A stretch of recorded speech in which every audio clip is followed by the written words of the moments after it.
Good morning, everyone. I'm Habiba Dimbil, a safety officer from the FMS team in Mohab. Today I'm going to introduce the facility management and safety standards. But before we go into details, first we need to be able to briefly define FMS in order to help us make sense of it and also create a mental image so that we can easily address the question of what is the meaning of FMS and always be able to remember it. Now we have the fire response team. Each department is required to assign a fire response team, consisting of a fire warden, a sweeper, and escort. The fire warden is the person responsible of ensuring the fire response procedure is carried out properly. So, do you still remember what the fire response procedure means? Yes, it means race and pass. So the fire warden is responsible of making sure race and pass is implemented effectively. They are also in charge of activating code green and shutting off the medical gas valves. The sweepers are in charge of notifying people and going through each room to make sure everyone has evacuated the area. They also close all the doors and leave a mark to indicate this room has been evacuated. Lastly, we have the escort, which is responsible of guiding people safely to the nearest emergency exit and assembly point. Each department is required to assign a fire response team on a daily basis for each shift. You can write their names on the whiteboard or print it out. Another thing you need to have on a daily basis is staff attendance sheet, as well as patients, of course. Because once you evacuate to the assembly point, the fire warden will cross-check to make sure no one is missing.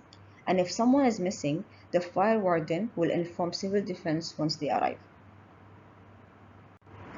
Now we move to surgical fires. Surgical fires are uncommon but possible to happen, and the impact could be devastating. So we need to be cautious and take proactive measures. So far, we know the fire response procedure, the fire response team, different types of fire extinguishers, and how to use them. But the important question is, what is fire and how does it form? Fire happens when these three elements are present in the right concentration and they chemically react. This is referred to as the fire triangle. In the operating room, these elements are highly present. Oxygen is readily available in the atmosphere, also through medical gases such as oxygen and nitrous oxide. Fuel is present through your machines, alcohol-based chemicals, gowns, drapes, surgical tools, and many more. Also, you have machines that act as a source of ignition or produce heat, such as electrosurgical devices, laser, drilling machines, defibrillator, and so on. So if fire ignites in the operating room, you need to remove these elements as much as possible by unplugging electrical equipment, shutting off medical gases, and removing any source of ignition. To extinguish fire, use safe methods, such as water or saline. You can use CO2 if the fire continues to spread. Make sure you remove drapes and burning materials. When it comes to airway fires, disconnect the patient from the ventilator and remove the tracheal tube. Move the patient to a safe environment and re-establish the airway to resume respiratory care. Also, try your best to remove flammable materials from the scene. Lastly, we have staff training. Your hospital is required to conduct one fire drill per year. So please be informed that 100% staff attendance is mandatory. Everyone is required to participate. Contractors, doctors, medical director, essentially every single staff member in your hospital must be part of the fire drill. To help you ensure 100% staff attendance, you can conduct fire drills during night shifts and over the weekend. Also, the fire drill doesn't involve patient evacuation, so you need to let them know before you start to avoid panic. Another common issue in hospitals, especially during construction, is smoking. So make sure you instruct your contractors and have clear warning signs in display. One more thing you can do is designate areas for smoking. A lot of people smoke. Unfortunately, asking them to stop never works.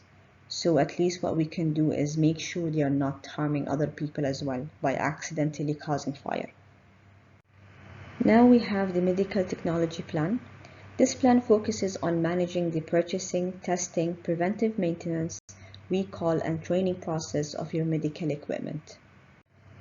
The content of this plan includes inventory management. The inventory list should include all of the biomedical equipment available in your hospital, along with the ppm frequency and calibration. And then we have planned preventive maintenance, PPM, which is conducted usually on a quarterly basis, but it could be conducted on a biannually basis depending on each equipment.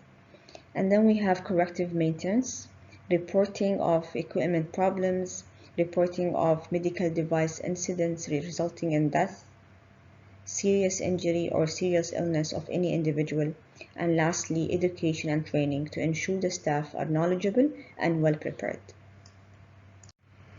Each department is responsible of ensuring that all equipment have an updated PPM sticker. Technically, if the PPM sticker is not provided, you can't use the equipment on your patients because you're not sure if it's safe or not. So each nurse should be familiar with the PPM sticker and report to the biomedical team if it's missing or outdated. The staff is also required to maintain the following: an inventory list, PPM sticker, and service reports for PPM and CM. The last plan is utility management.